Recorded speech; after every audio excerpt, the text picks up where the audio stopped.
24/7 Fusion Media.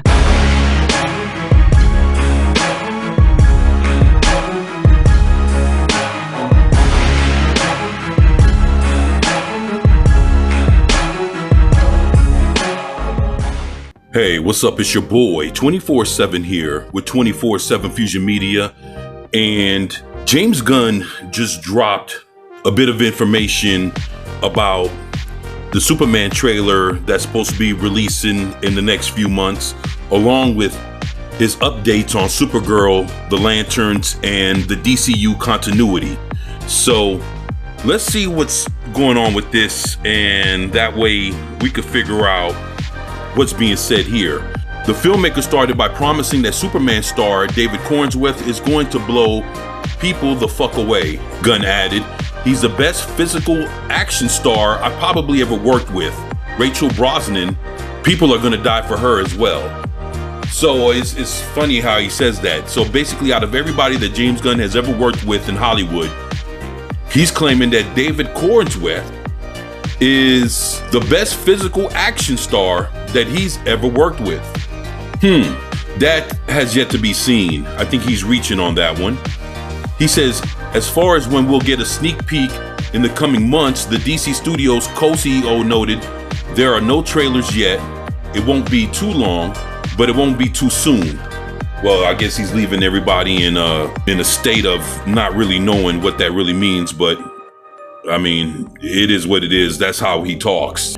He doesn't talk in absolute, he talks in hindsight. So, all right. Gunn also shared news on Supergirl Woman of Tomorrow, teasing, we start shooting in England in January, which is just a few months away. I just saw the test screening for Millie Alcock. It's based on Tom King's Woman of Tomorrow. Anna Nogueira came and pitched the story, and it was just one of the best pitches I've ever heard, he continued. She immediately wrote a first draft that was great, and it just got better and better. Gunn added that he recently watched Alcock's screen tests with actresses trying out for Ruthie. Now, as for the Lanterns, Gunn revealed that he nearly cast Aaron Pierre as the Guardians of the Galaxy's Adam Warlock. But he also said that Adam Pierre and Kyle Chandler are so good together as Hal Jordan and Jon Stewart that you will be hooked on the two of them the moment they hit the screen. I'll be honest with y'all, whenever James Gunn says shit like that, I take all of it with a grain of salt, because what he thinks is good and great might not be good and great for everybody else. So let's see what happens when he do hit the screen, where he's sitting there trying to hype everybody up on his project. But like I said, we'll see when the time comes. The director and studio executive also addressed the DCU status quo. What he says is every project of DC Studios will be its own thing. Everything is going tremendously well, he promised.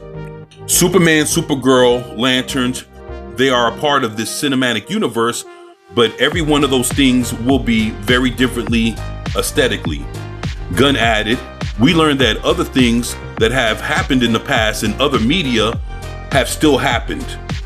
What does that mean? Who knows? Does that mean that Zack Snyder's DCEU, some events from that time actually happened?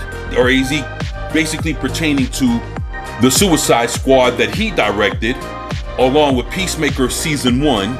Will those things carry over as canon into James Gunn's DCU? What about Shazam? What about Aquaman? So there's different things that we're wondering, okay, does any of that stuff carry over along with like Wonder Woman? I guess we'll have to see what they mention is going to be canon or not, because even if you look at John Cena's Peacemaker Season 1, he did have Ezra Miller as the Flash show up. He did have Jason Momoa also appear as Aquaman.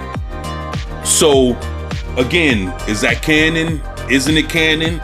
Because the same people are coming back, the same directive team, the same writers, the same actors. So what sticks and what doesn't? I guess we'll figure that out, right?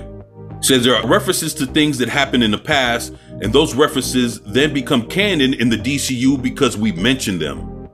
So they have to be mentioned by James Gunn's current DCU to be canon. Okay, I guess. Had the filmmaker not decided to continue certain stories he started or bring back the actors he worked with in the DCEU, chances are DC Studios' DCU would have made a little bit more sense and been a fresher start for these characters on screen. At this point, it's too soon to say how things will pan out over the next couple of years. Still, Gunn is clearly excited about the way things are shaping up with the DCU. So at this point, that's where things are left. We don't know what's canon. We don't know what isn't.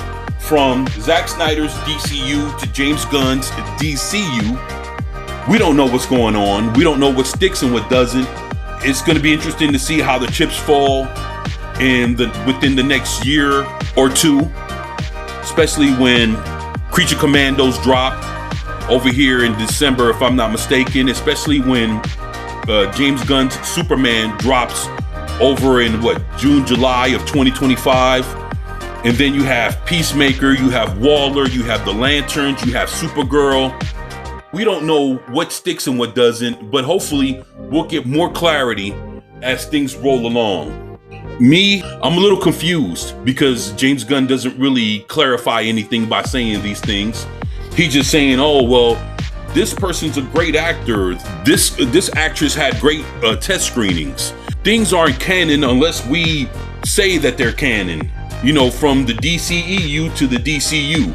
So basically he talks in hypothetics, you know, and then it's like nothing sticks until we get to see what happens, and everything's kind of confusing still, which is how he likes to leave things.